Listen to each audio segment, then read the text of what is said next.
What's good, everyone? Welcome back to another video on the channel, and today I'll be going through my AFL 2023 early ladder predictions. Always throughout January I go through these early ladder predictions ahead of the main video, which is always normally around the start of March, and they will change most likely, these predictions, so don't think that what I say now is going to stick with me throughout the season. It most likely won't. Of course though, for this video I will only do my bottom 10, and then in 1 or 2 days time we'll go through my top 8. So I'm going to split into 2 parts. I've seen Katie McDonald and Ryder do something similar, and I thought it was a good idea, to be honest.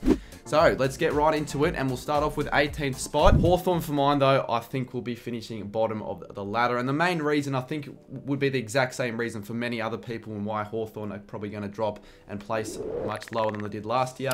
It's because of all the experience they lost, quite simply put. I mean, they lost Liam Shields, they lost Jack Gunston, Tom Mitchell, Jago O'Meara, Ben McAvoy. I think that's over 1,000 games experience right there. And yeah, I guess you could say all those players weren't necessarily the Hawks' most valuable players or anything like that. But when you lose that many games of experience, it's going to hurt. And I think in certain match game scenarios, they're going to need that experience, but that won't be there anymore. And as a result, I think they're going to lose a few more games with all the young talent. But I'm not saying it's a bad thing for the Hawks. I think this is a step in the right direction. Get rid of, do a complete full list rebuild. I think it's a good idea, because then you've got all the new talent coming through, all the new youngsters, and that'll, lead Hawthorn to some success in the future. I think for sure, there's a chance they could almost make the 8 the year after, possibly. So on 17th spot, I have gone for the West Coast Eagles. It's quickly forgotten that the Eagles had that bad of a season last year. They only recorded, I think, 2 wins. The fact that they didn't finish bottom is honestly astounding. I think for the Eagles, their main issue is just the fact that their list, who do they have? All their top talent are aging, and there isn't really a lot of youth coming in for the Eagles, unfortunately. I know last year they were a bit unlucky with all the COVID top-ups and all that,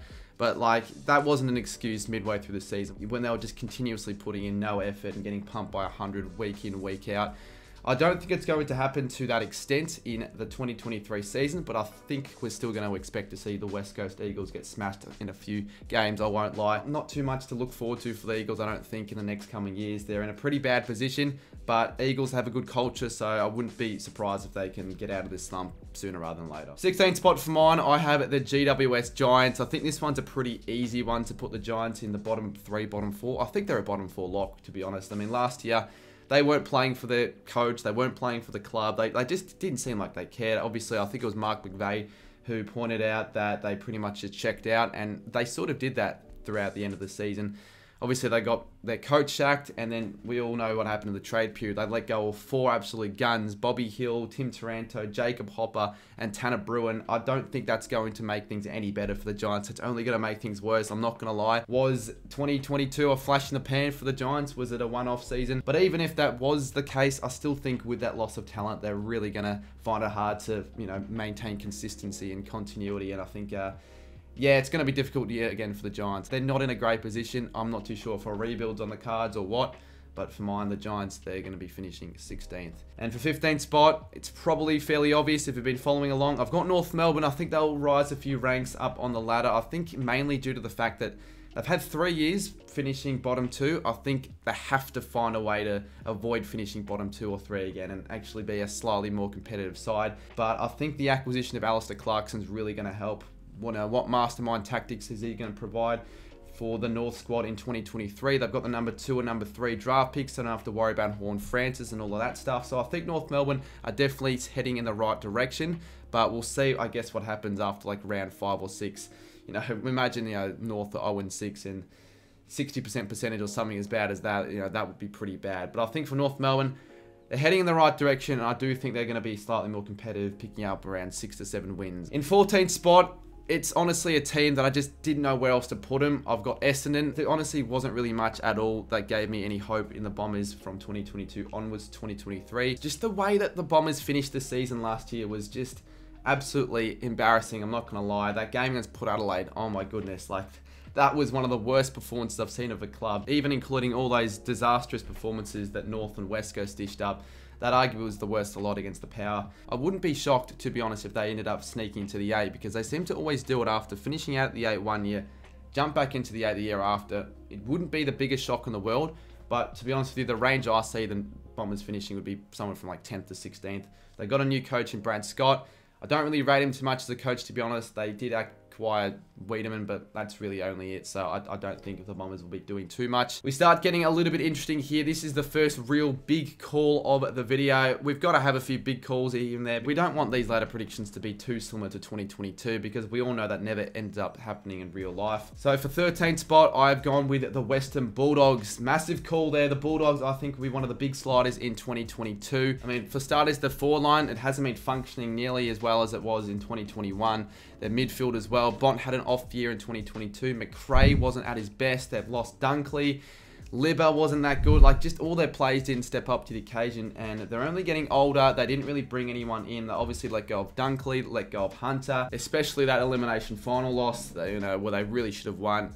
You know, how the Dogs going to recover from that? Are they going to be able to bounce back? Now, speaking of a team that might not be able to recover from a massive final loss, in a 12th, we have the Sydney Swans. This is a huge call, which will most likely not stick with me. There'll be still a fair chance that I'll still put the Swans in the 8, and for right reason, because it was just the one game.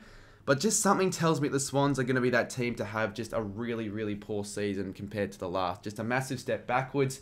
A good reason is, I guess, the big grand final loss. I mean, every time a side loses in a grand final by a big margin, they don't even end up making the finals the year after. We saw the Dogs, who just scraped in. The Giants weren't able to make it. The Crows. Could it be the Swans?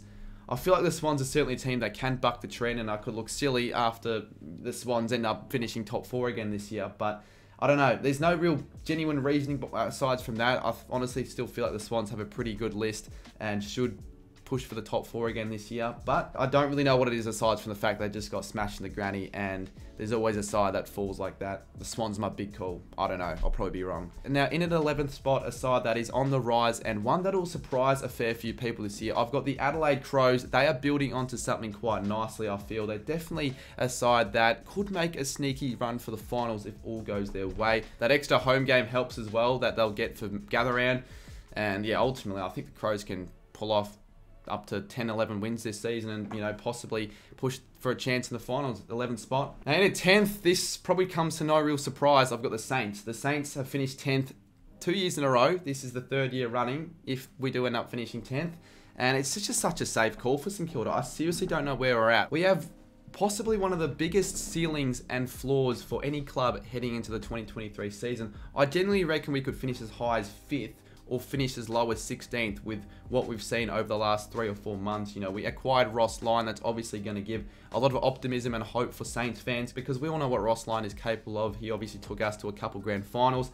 He's obviously a really good coach, and, you know, with a new game plan, we'll see where it takes St Kilda. I'm really optimistic. I actually think that with the acquisition of Lyon, Hayes, Goddard, Harvey, you know, all the ex-St Kilda players, it's really a good thing for the club. It'll, you know, bring a good energy and culture for St Kilda. But then I also see the other side and go, well, the Saints, the way that we finished the season was just absolutely disappointing and just depressing. And what goes to say it's not going to continue or worsen in 2023, because I'll be honest with you, our list isn't great.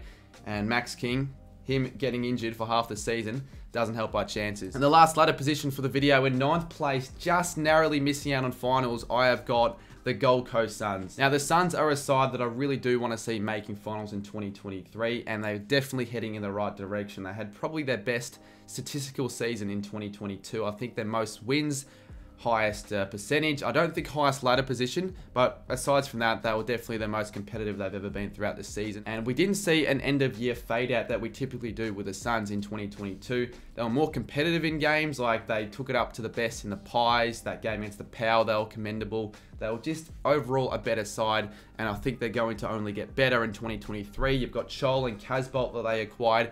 Ben King is going to be coming back to the squad. He's going to be exciting. And of course, Took Miller. We all know how good he can be. And I'll be honest with you, if he wins the Brownlow, the Suns are making finals. But then there's another part of me here that doesn't want to predict them to do well, because it's the Suns. They've got a tendency to disappoint and fail. And what goes to say they won't just have another really crap season and bomb out.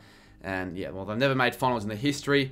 It'll be bold to assume they will this year, but I definitely think they're on the rise and can certainly make it. There's really nothing that tells me that they can't. Anyways, guys, those were my bottom 10 predictions for season 2023. Of course, these aren't my official predictions, so yeah, they'll probably change most likely when I get my proper predictions out, and I'll be releasing my top 8 predictions in around a day or two, so definitely stay tuned for that, and we'll see you soon.